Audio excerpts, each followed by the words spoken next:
Guess what? The iPhone 16 Pro Max has finally landed. After pre-ordering on September 13th, I got the call last night that it's ready for pickup. And early this morning, I was at the store. So here it is, the iPhone 16 Pro Max in the stunning black titanium with 512GB storage. Oh, and we also picked up Apple Watch Series 10 and second generation AirPods as well. We had to unbox it at the store itself just to check for any cosmetic damage.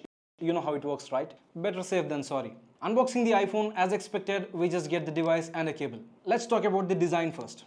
Design-wise, not much has changed. Pretty much the same we've been seeing for the past few years. The weight is 227 grams. But there are three key design changes this year: the display size, the thinner bezels, and the new camera control button. The display is slightly larger at 6.9 inches compared to the previous 6.7 inches.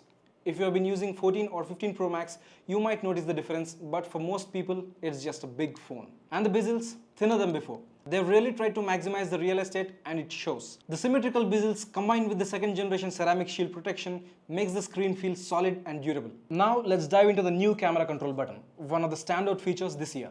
This button allows you to zoom in, control exposure, and even change picture styles, all with the familiar vibration feedback that the iPhone 7 and 8 home button has. But here's the thing, all these actions can already be done on the screen, right? So while it's a cool addition, it feels more like an optional button to me. When using it, I had to shift my grip quite a bit, especially when pressing the button with enough force to capture a shot, which sometimes causes the phone to move. Using the screen's existing buttons feels smoother overall. And in vertical mode, the button is practically useless.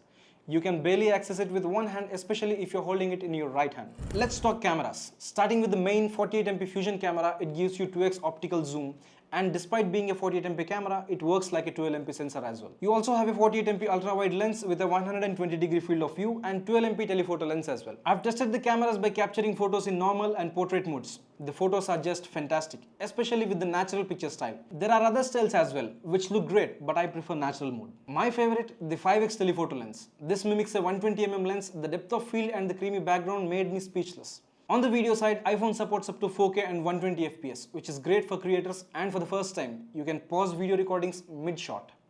Innovation at its peak. But a slight letdown is that 5x telephoto lens doesn't support 4K 120fps. Also in the cinematic mode, we are limited to 4K 30fps, and sadly, you can't use the 5x telephoto lens in this mode. This phone does heat up a bit during heavy camera usage, but nothing out of the ordinary. These are my initial impressions. I'll be diving deeper into the camera features in my full review, so make sure you subscribe and hit that like button. I'll be giving quick updates on my Instagram as well, so make sure you follow me, and the link is in bio.